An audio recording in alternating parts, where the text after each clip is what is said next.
What's up, guys? Welcome back to the channel.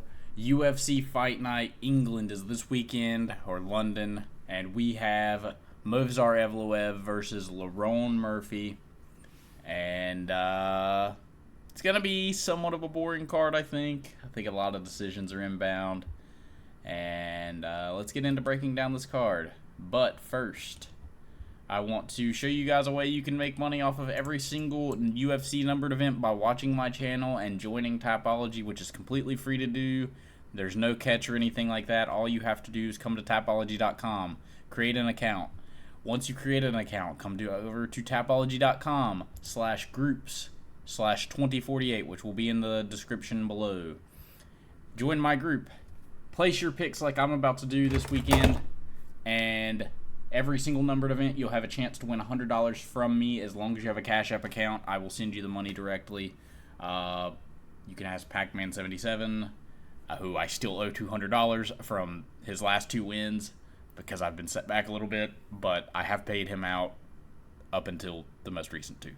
All you have to do is put your CashApp information in the UFC pay-per-view winner cash prize, and I will place it there. Anyways, let's get into this awesome card we have here. First off, we're starting with Melissa Mullins versus Luana Carolina. It looks like we are going with Luana Carolina by decision. The coin has chosen that the favorite will win. You know, it is what it is. We will see what happens. Although they are near even, so I really don't know what that means. But she's the more favorable favorite. Right into the next fight of the evening, we have Chanel Dyer versus Ravina Oliveira. We're, right back to the good old coin situation. It goes with tails, which would mean a Ravina Oliveira loss. Kind of crazy to me. Not really, though. What does Chanel Dyer win by? Damn, she didn't even win her Contender Series fight. This can't be a good sign. Anyways, the coin has chosen her, and we'll do it, but, it's definitely not a promising situation where you have a girl losing. When somebody loses their Contender Series debut, and then they make it into the UFC, that's typically not a good thing. Just saying. Next we move to Shimrock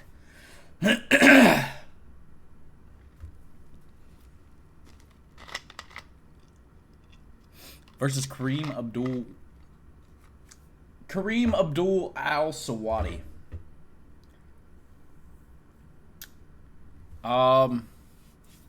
Honestly, it's a close fight. You have a guy in Kareem Abdul Al Sawadi who has not fought in 2 years minimum.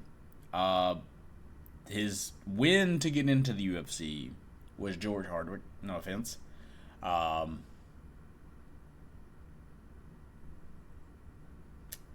I can just see him taking Shimrock to a decision.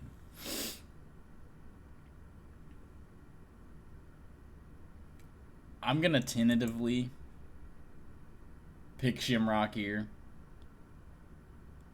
to win the fight.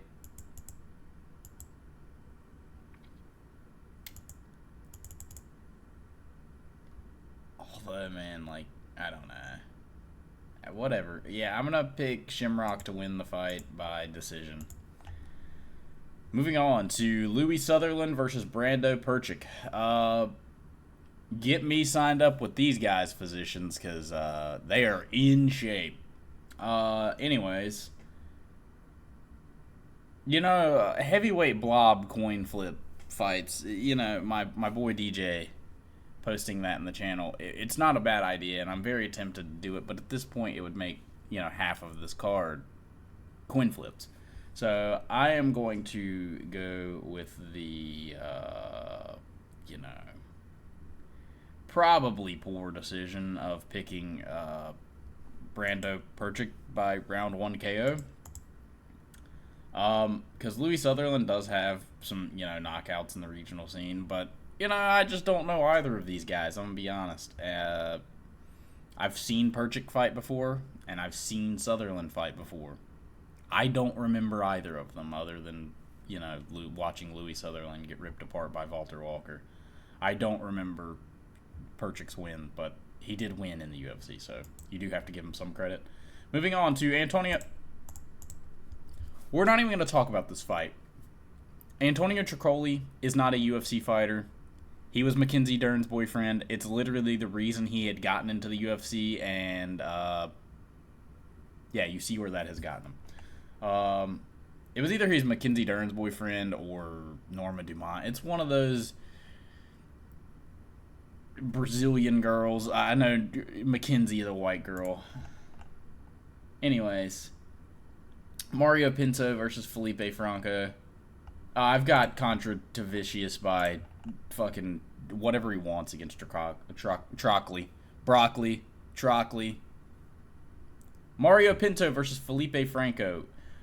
See, the only problem I had in picking Felipe Franco, his record is good, but you have to look at the level of comp he's fought. He's fought an 0-1 guy in his last 5 fights. This dude is 10-1. He has 11 fights experience. Just at 6 fights, he was fighting 0-1, 0-0 at 7 fights, 3-0 and he lost. 10-7 he picks up a win again. 1-1 was his last fight. We are picking Mario Pinto by round 1 KO. Sure, this guy's good. He has a good record. It does take, being solid to keep winning, even if it is against low-level comp. But this dude's a 205er. Mario Pinto's a big heavyweight, and I'm going to be picking him by big KO. Maybe round 2, but I have it as round 1 right now. Moving on to Nathaniel Wood versus Lucien Keita. Oh, man. Lucien Keita, brutal finisher, big finishes in all his fights, or not all his fights, in the majority of his fights. And then you have Nathaniel Wood, who is a smaller featherweight, moving up from bantamweight to come up to featherweight. We get dropped a lot, and Lucien Keita is the kind of guy to drop you. And viciously at that. I tentatively want to pick Lucien Keita to win by KO. And it's that 50-50 thing. Nathaniel Wood is winning this by decision or probably getting knocked out. It's one of the two, and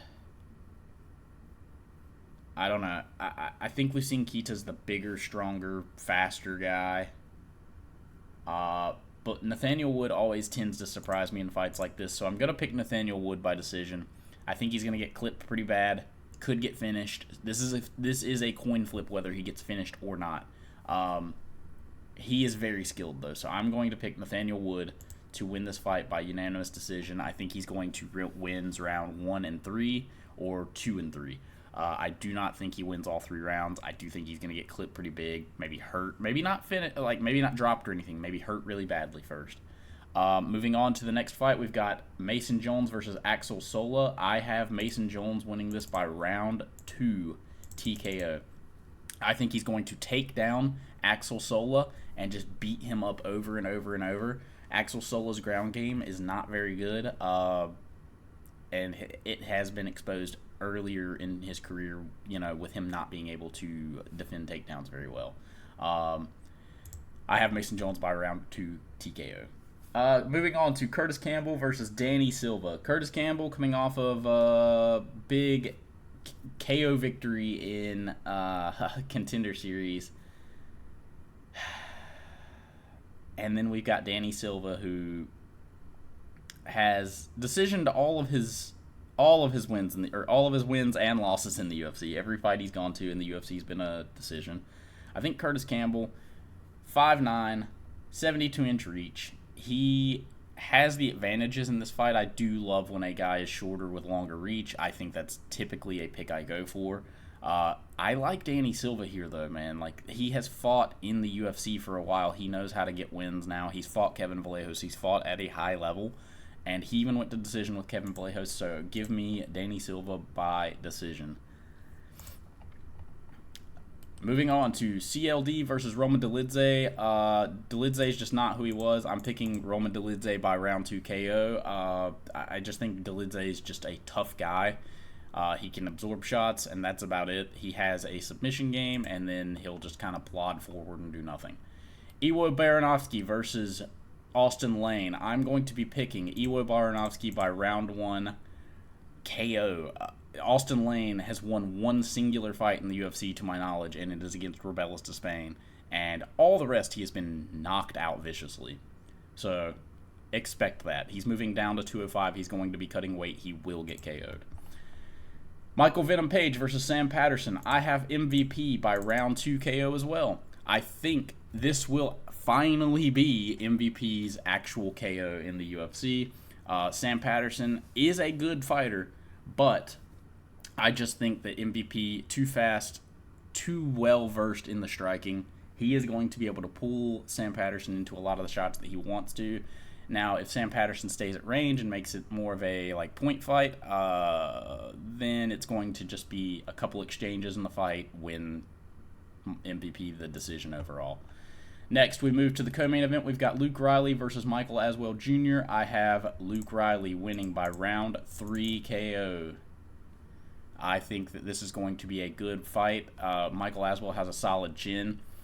He's never been knocked out to my knowledge, and I am going to be picking him to get knocked out in this fight by Luke Riley, who I do think has very good striking. He's very fast. Sorry, I'm trying to get this all in before before I have to go work. So I'm trying to get this quickly done. I have Luke Riley by round 2 KO or round 3 KO. This is going to be a banger of a fight, though. I think it's going to be fun. Lastly, we move to Movsar Evloev versus Lerone Murphy. I'm going to be picking they almost got me. I'm going to be picking Movsar Evloev by unanimous decision. We have 2 decisionators in this main event, and there is not going to be a finish. So we'll go back through it. Movsar Evloev, decision. Riley, KO round 3. Page, KO round 2. Baranowski, round 1 KO. Duncan, round 2 KO. Silva, decision. Jones, round 2 KO. Wood, decision. Pinto, round 1 KO. Contratavicius, round 1 KO. Perchik, round 1 KO. Shimrock, decision. Dyer, decision.